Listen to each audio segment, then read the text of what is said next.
நேர்களே, import export வியாபாரம் பண்ணுறவங்க திடீர்னு ஒரு புது வீட்டு கட்டி போகிறாங்க. பெரிய வீடு, கிட்டத்தட்ட 6000 ஸ்கொயர் ஃபீட். அதில் ஒரு ஃப்ளோரில் 2 போர்ஷன் மாதிரி கட்டி வாழ்கிறாங்க. வியாபாரம் இறங்குது. என்ன சார் பெரிய எக்ஸ்போர்ட் வியாபாரம்? அதாவது முன்னெல்லாம் இம்போர்ட் பண்ணும் பொழுது அந்த பொருள் நாட்டுக்கு வந்து சேரதுக்குள்ளே $10 $5 ஏறிடும். இப்போ இந்த புது வீட்டுக்கு போன பிற்பாடு அங்கேருந்து பொருள் வரும் பொழுதெல்லாமே ரேட் இறங்கினே இருக்குது. நாங்கள்லாம் கடனை வாங்கிட்டோம்.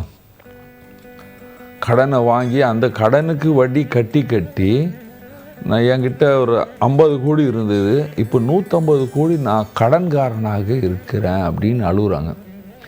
இதுக்கு என்ன காரணம்? என்ன சார் இந்த மாதிரிலாம் சொல்கிறீங்க, கோடிக்கணக்கில் சொல்கிறீங்க?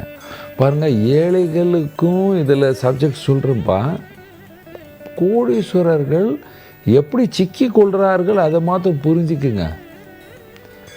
நீங்களும் இந்த மாதிரி ஏதாவது பண்ணுறீங்கன்னா சிக்கி கொள்ளக்கூடாது. அதுக்காக என்ன செஞ்சாங்க, ஒரு ஃப்ளோரில் 2 சமையல் அறை, ஒரு வடமேற்கில் ஒரு தென்கிழக்கில். இந்த வியாபாரம் பண்ணுறவர் அந்த வீட்டில் ஒரு ஆஃபீஸ் போட்டிருக்கார். எங்கே? வடகிழக்கு, நார்த் ஈஸ்டில் ஆஃபீஸ் போட்டிருக்கார். நார்த் ஈஸ்டில் ஆஃபீஸ் இருக்கும் பொழுது பல பொருளை இம்போர்ட் பண்ணுவாங்க. தராசு, அது இது எலக்ட்ரிக் வெயிங் மெஷின், அது இதுன்னு. திடீர்னு நஷ்டம் வர்றது ஆரம்பிச்சிடுச்சு.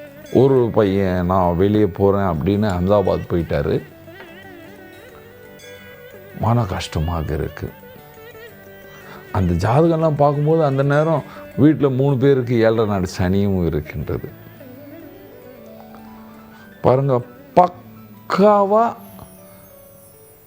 வடக்கு வீடு. நான் பல நிகழ்ச்சியில் சொல்லியிருக்கேன்ப்பா, வடக்கு வீடு வந்தால் ரொம்ப உஷாராக வாஸ்து பார்த்து கட்டணும். இல்லைன்னா டவுன்ஃபால் வர்றதுக்கு வாய்ப்புகள் அதிகமாகிவிடும். வடக்கு வீடு நல்லா செய்யும், ஆனால் நீங்கள் கட்டுற முறை சரியில்லைன்னா பிரச்சனை. வடக்குலேருந்து தெற்கு சவுத் வர்ற வரைக்கும் மத்திய பகுதியில் ஒரு பெரிய ஃப்ளாட்டு, ஒரு சின்ன ஃப்ளாட்டு, 2 ரூம் ஹால் கிச்சன் மாதிரி கட்டிட்டாங்க. என்ன செஞ்சார் வியாபாரம் பண்ணுறவர், அதே ஏரியாவில் வடகிழக்கில் ஒரு ரூமில் ஆஃபீஸ் வச்சுருக்காரு. அங்கே கம்ப்யூட்டர்லாம் வச்சுருக்காங்க. அந்த ஃப்ளாட்டுக்கு வெஸ்டில் ஒரு ரூமில் ஆஃபீஸ், அங்கே ஸ்டாஃப் உட்காடுறாங்க. அதுக்கப்புறம் கவனிங்க பாருங்கள், இந்த மகன் வியாபாரம் பார்க்குறான் பார்த்தீங்களா, அவனுடைய பெட்டு அந்த வீட்டுக்கு நார்த் வெஸ்டில் இருக்குது. ரொம்ப உஷாராக கவனிங்க. நார்த் வெஸ்டில் பெட்ரூம் இருந்து நீங்கள் நார்த் ஈஸ்டில் வடகிழக்கில் பெட்ரூம் இருந்தால் அவனும் தீபாவளி தான் சார் ஆவான்.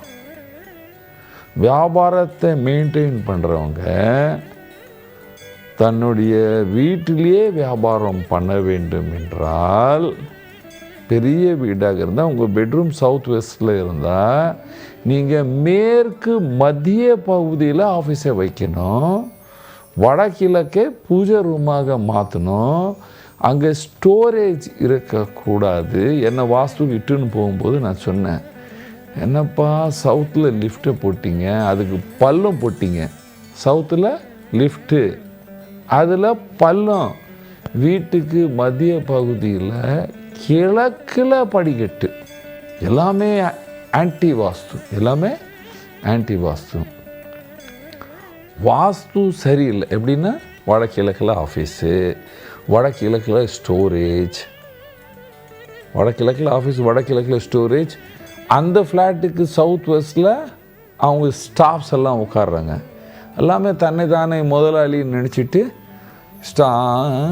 ஃபோனை பார்த்துட்டு அந்த கம்ப்யூட்டரை பார்த்துட்டு வேலை பண்ணுவாங்க. அது தூங்கிடும் ஃபேக்ட்ரி.